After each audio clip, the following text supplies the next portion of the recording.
নমস্কার। Studio Alto and music research centre, আমি music director Swapan আচার্য বলছি। আজকের বিষয় থাট বা ঠাট। আগে আপনাদের সারগাম, তারপর স্কেল, এইসবগুলো সব দেখিয়েছি। আজকে হবে ঠাট এবং রাগ, এই দুটো একই নামে, এবং এটা জানা খুবই প্রয়োজন। থাট জানতে হতে গেলে ঠাটে হচ্ছে সারেগামা পাধানিসা পুরোটাই করতে হবে, আর রাগে কিছু স্বর বাদ দিয়ে বর্জিত স্বর করে করতে হয়। যেমন ধরুন, ঠাট 10টা, দশম ঠাট বলা হয়। আর এই দশম ঠাটের ভিতরেই 10টা রাগের নাম দেওয়াও আছে। প্রথম নামটা হচ্ছে বিলাবল, তারপর বিলাবলের রাগও হচ্ছে বিলাবল। খাম্বাজ, খাম্বাজ বা খামাজ, তার রাগের নামও হচ্ছে খামাজ। কাফি, কাফি তার রাগের নামও হচ্ছে কাফি। তারপর আশাবরী, আশাবরীও রাগের নাম হচ্ছে আশাবরী এবং থাট।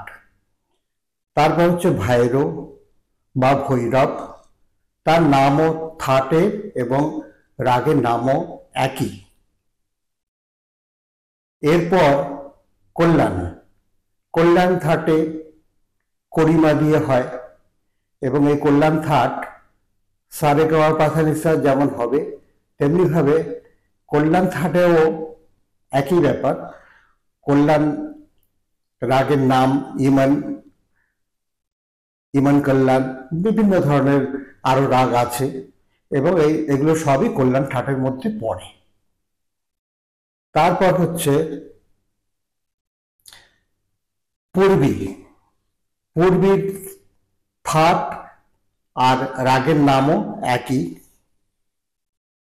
এরপর মারওয়া, মারওয়া রাগ, ঠাট এবং মারওয়া একই নাম।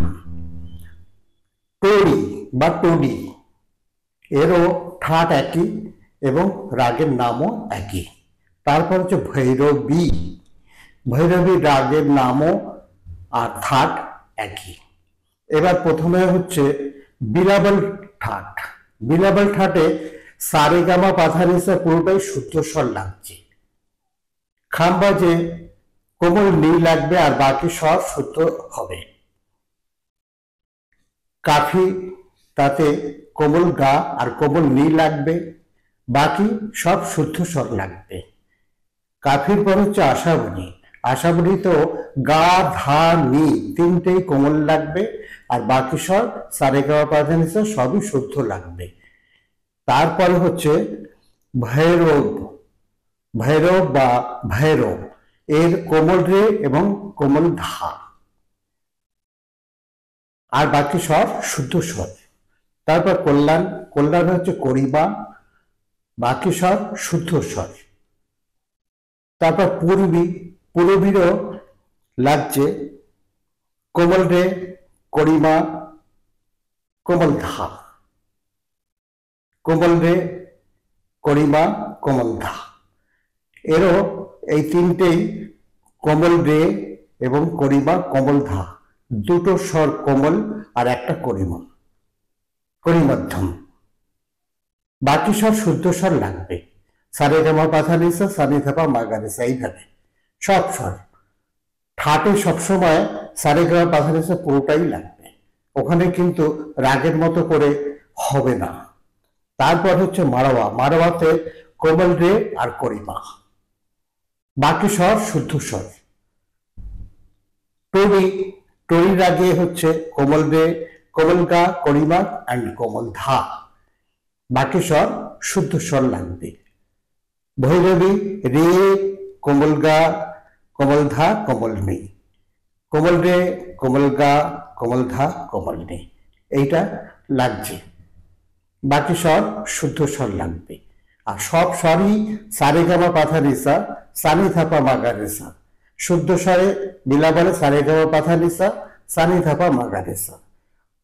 খামাজে সারেগামা পাধা শুদ্ধ নিটা বাদ দিয়ে কোমল নিটা ব্যবহার করতে হবে।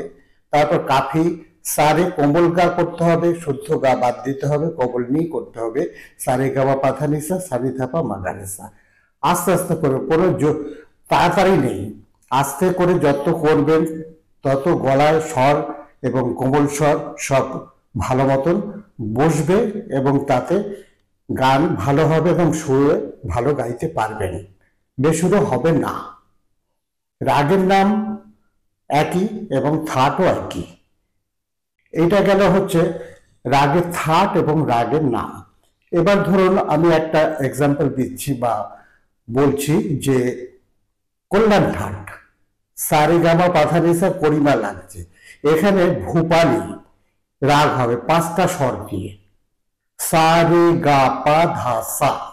এখানে মা আর কোমল, মা আর শুদ্ধ নি এই দুটোই বর্জিত স্বর, সা রে গা পা ধা সা। তাহলে রাগটায় কিছু স্বর বর্জিত হয়ে রাগ তৈরি হয়, কিন্তু থাটটা পুরোটাই করতে হবে।